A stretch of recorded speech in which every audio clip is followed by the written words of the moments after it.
Hey guys, welcome to the Vibe Planning channel, and today we're going to be talking about the true cost of the PlayStation 5.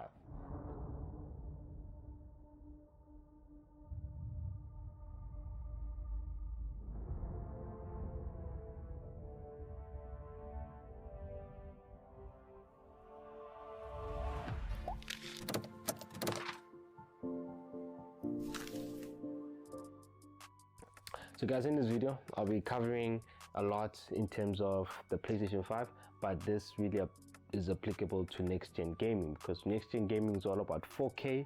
It's all about, you know, high powered machines. Considering those similarities, at the end of the day we have to get some sort of a 4K capable TV or up to 8K, and you need to have, you know, a situation or a setup that is suitable for your powerful console, where airflow and heat can escape appropriately. So things like that are what I'm talking about when it comes to the true cost of gaming. So yeah, that's a little bit of disclaimer for my Xbox people that are more interested, you know, on the green side of life.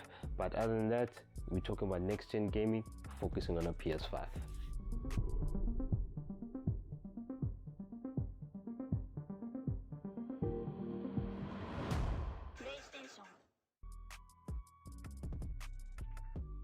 So right now we're going to talk about costing. So bought the PlayStation 5 at 12,500.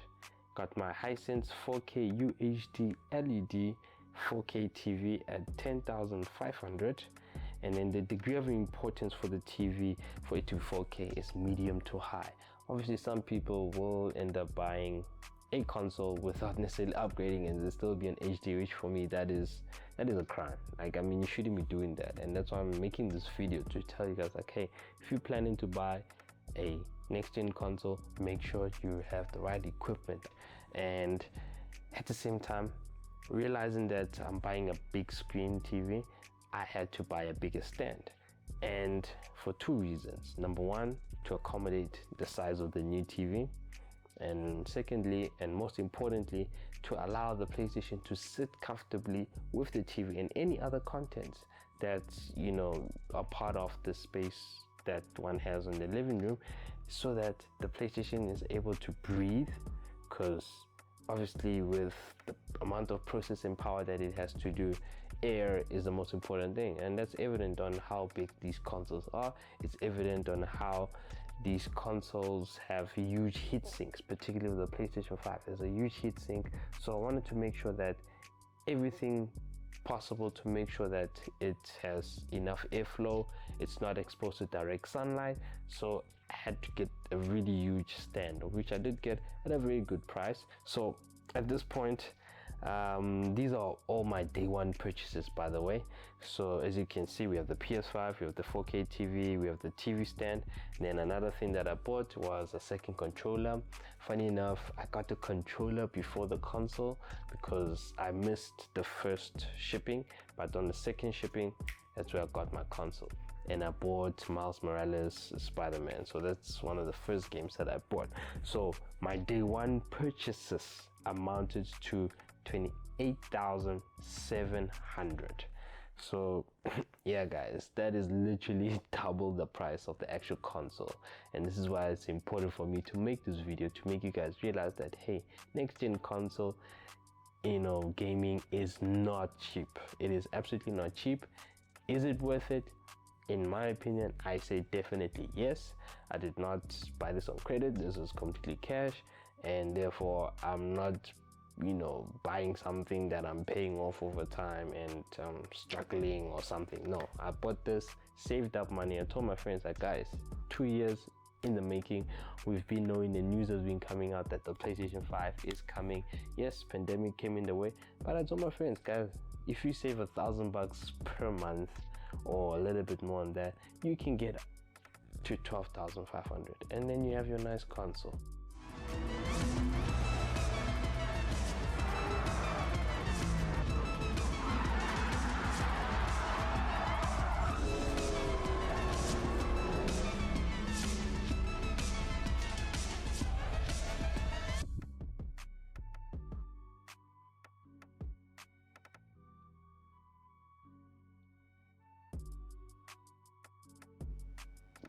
the greatest thing is actually having the console. It's beautiful, slick.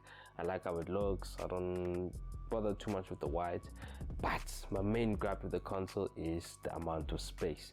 Obviously the Xbox is advertised as a 1 TB machine. However, with the PlayStation 5, it's actually under or less than a terabyte. I think it's about 800 and something, and then considering all the system files and everything in the OS, it goes down to about 600 and something. So from a space point of view, it was horrible.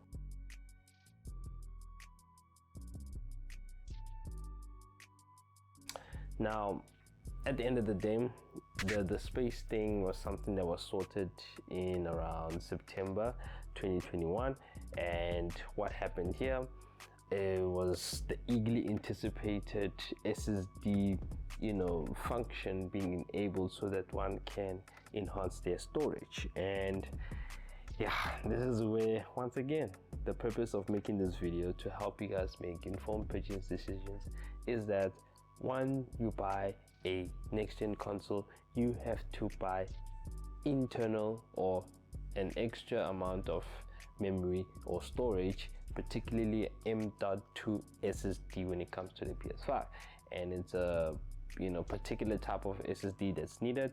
I went for the Samsung Evo Pro 980, which is the best one they have available, and I went for a 2 TB storage. So I was fortunate enough to get this as early as the announcement came out and before prices got hiked, and I was able to purchase this along with the heatsink that's needed in order to protect your console when it comes to the overheating or in terms of the usage of the SSD. So purchasing the Samsung M.2 SSD 2 TB 980 Pro Evo, I spent 7,000 rands. This was quite a hefty price. It's almost half the price of the console. Guys, it's too much. Excuse me, it's too much. I think when I got that SSD, it felt like I got a new console all over again, because now all my games that I had basically a collection of in terms of the PS5 side of things, I was able to play them at will. And then one thing that my lady got me was a charging dock. I feel like a charging dock is not a necessity, and I've heard this from many other people reviewing this particular device. It's one of those things, once you have it, you don't see how you were surviving without it. In fact, right now, I'm even considering getting a charging dock from a PlayStation 4, because this is the first time I ever got an extra charging dock from a PlayStation. So yeah, so charging dock, got that for 700. That was a nice purchase. Another thing that is subjective, but I would say it's a medium to high degree of importance, and that is internet connection. So I was using broadband, but at the end of the day, I ended up using fiber, of which the fiber was really phenomenal, as high-speed fiber is just one of the best things. My internet connection cost me about $8.99 per month, and over a year that amounts to 10,800. So high-speed internet is a must. What I bought next was the Sony PlayStation camera. This camera was pretty cool. I wanted it because basically because of YouTube, right? I'm using my phone, and the issue of the phone is placement and stuff like that. So then I thought to myself, let me get myself a PlayStation camera, and yeah, it was not the best. Even now, the picture quality can be better, because talking next gen console, although it is an upgrade from the PlayStation 4, the previous gen camera, of which I think it did 720p, and this one you can do 1080p, so basically full HD. And it's quite disappointing, because a lot of people were expecting either 1440 or 4K, because at the end of the day, with PlayStation 5 you're talking 4K. So I feel that this buying the PlayStation camera is actually kind of a waste of money, especially because I bought it twice. I bought it the first time, so disappointed because there was just nothing to do with it, and I didn't have a strong internet connection, because then you could really use it only if you are actually broadcasting live. You can't use it on an offline basis, and I feel that is such a huge disappointment that I just took it back. I just was so disappointed. I had so many expectations, and also I should have really checked the reviews. And this is one of those things. I mean, buying a PlayStation or next gen console, there's just so much synchronization that it's difficult to forgo the accessories. I mean, I had this vision in my mind that I'm gonna buy all of the accessories and just have everything looking nice and put together. But yeah, that's where I started realizing that this loyalty thing is not gonna work out. Up until Sony starts respecting accessories, I'm just not gonna do the whole full bouquet type of thing.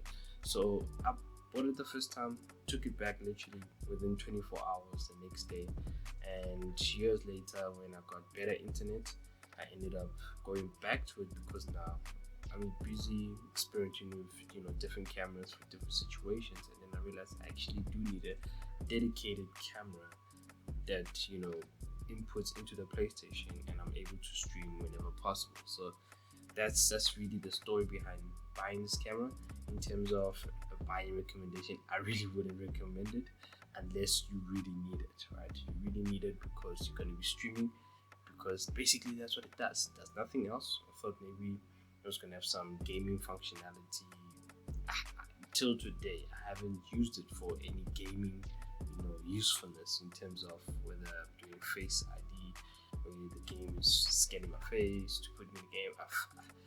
Maybe it's there, I just haven't really explored it. But for me, all I'm just saying, from my practical experience within the past 12 months of using this, never ever done anything of that nature. So yeah, PlayStation Eye camera, cost me 1,200. Bought it. In terms of degree of importance, this is definitely on the lowest of the low. Other thing that I bought, I got myself the Steel Series headphones, 7P headphones.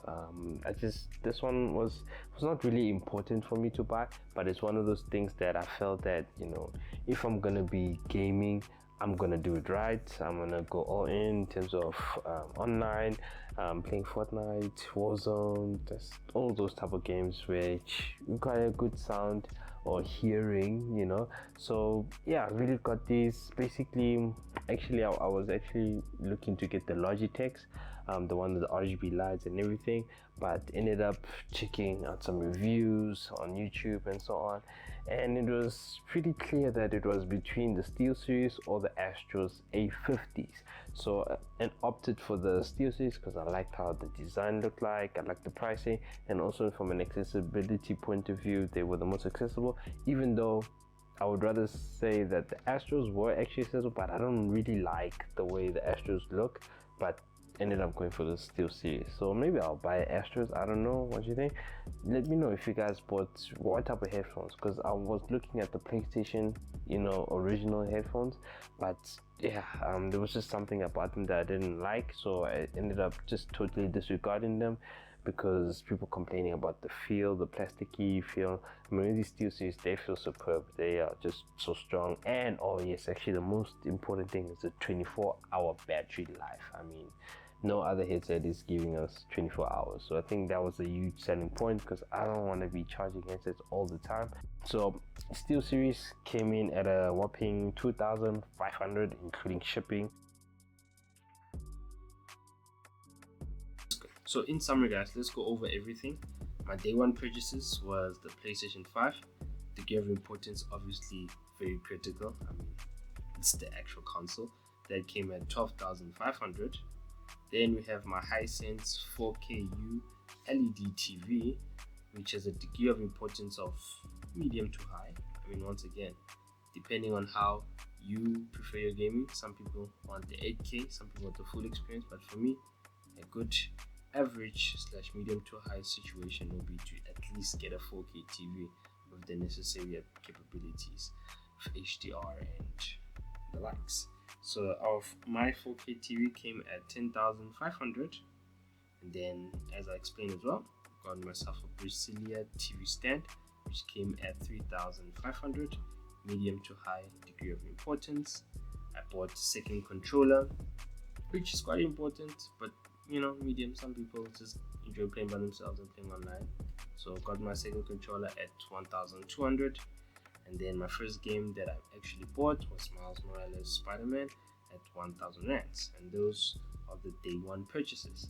And then my accessories that I bought over the course of 12 months was the charging dock that came at 700, which was a medium degree of importance. But like I said, it's one of those things where after you bought it, you start realizing how important it is in your life. Next thing was internet connection. This one, I put it in its annual equivalent. So annually, I pay 10,800 in terms of internet connection. I use a 50 megabyte line, and if you're interested living in South Africa, there's a link that I'll put in the description whereby you can get access to really good and well-priced high-speed fiber network. So check that link in the description box. And then the degree of importance here was medium to high. And then I also bought the PS camera or PlayStation camera at 1,200. I said what I said, very low degree of importance. And next was the 2 terabyte Samsung Evo 980 Pro SSD M.2 version, and this came at 7,000 with heatsink and all tools that one needs to put it into the PlayStation. And this one has a high degree of importance as more memory is vital in these consoles, because the games are relatively not so large, but because you're going to be having your PS4 and PS5 games mixed up on your console, that's a lot of games. I mean, I'm currently sitting at just above 170 games, or 170 games around about there, and that's a lot, guys. I mean, with PlayStation Network or PlayStation Plus collection, you're getting 3 games per month, and that adds up. So you need that space. So I went for 2 terabyte, and relatively speaking, my PlayStation 5 is sitting at about 2.6 terabytes worth of storage, and that's great. And then lastly, we had my SteelSeries RTX 7P, which came at 2,500. This is a wonderful, nice to have, and the degree of importance is low. You don't have to get these headphones, but obviously, depending on the type of headphones or whatever that you are looking to gain out of the experience, I mean, having a good TV with the 3D audio available, the setting of 3D audio, the sound experience is relatively enjoyable on a PlayStation 5. And for more immersion, you go for the headset. So that was the price for my headsets, and in total my additional accessories purchased over 12 months total to 22,000 rands. And then in total we have a grand total of 50,700 rands. Now that was the cost of next gen gaming for me. I don't know about you guys, but yeah, that is a lot of money. That is a lot of money to spend on entertainment.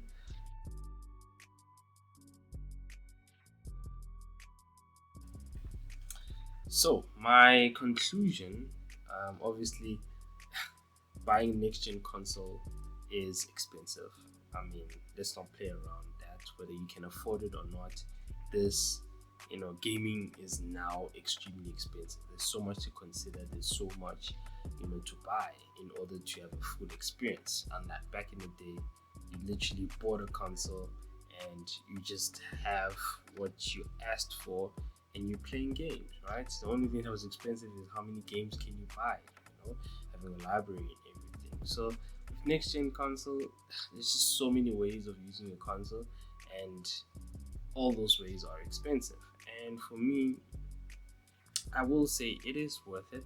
Of course, with technology of late, early adopters pay the most. We, as the people that are getting early access to these type of consoles and stuff, we are paying towards the improvement of the product over time, and that's going to help those that are holding out of which the PS4 right now is something that is still, very relevant, because in terms of the games being released, they are being released as cross-gen games. In other words, they're available on PS4 and the equivalent is available on PS5.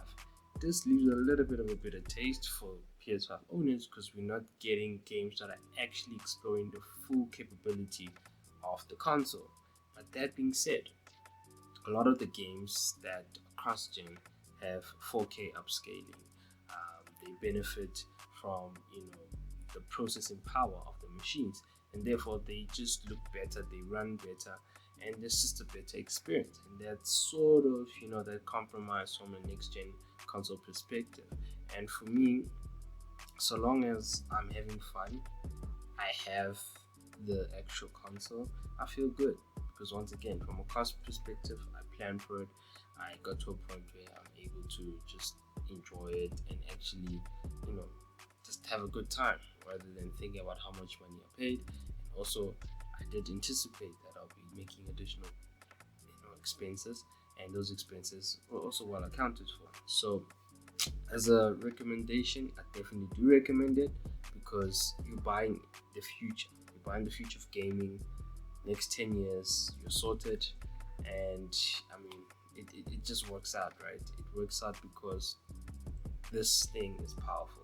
I mean, it goes up to 8K. 4K right now in terms of content, it's still being explored. And in terms of gaming, we have not all games are running at 4K 120 frames per second. Most of them is 60. All of them more or less are running at 60. And for one to get to 120, that's when, as I'm saying, this development or the catalog of games that are available next gen, as things are improving, as more people are adopting next gen consoles, that's going to get even more better. And I feel that is going to increase how everyone really appreciates the jump to next gen. And obviously, once we get to 8K and 60 frames, that is going to be the ultimate. And once we are there, which we are a long way off, that's when this console will be in its prime and everybody will be vested. And hopefully the cost will come down, because paying up to 5 times the value of the console in extra things to have a full experience is just like mind-boggling. And we're not even talking the cost of 8K. So hopefully just everything will come down and be more accessible, and the gaming is for everyone. It's just so sad that the consequences of today's situation is gaming is not so accessible, but there are alternatives. Fortnite is doing a great job with allowing people that are playing on previous gen, next gen, PC, just that cross-platform. Games like that are really awesome, and we need more games like that which are inclusive and everybody can enjoy the way they mean to enjoy these games. But yeah, that's just something to throw there. Once again, guys, I do recommend this. However, as I say, this video is a true cost of next gen console gaming, and you guys have seen what I've had to say. Let me know down below at the comment section what you think, how much you spent in total. You can also list the accessories that you bought in addition to what was generally available. And yeah, let's have a chat, guys. It will be really interesting to see how around the world people are actually experiencing the pricing of next gen console gaming. So without anything else, guys, thanks for watching. Remember to subscribe, like, and share this video. Really appreciate you. Hope you learned something. See you on the next one.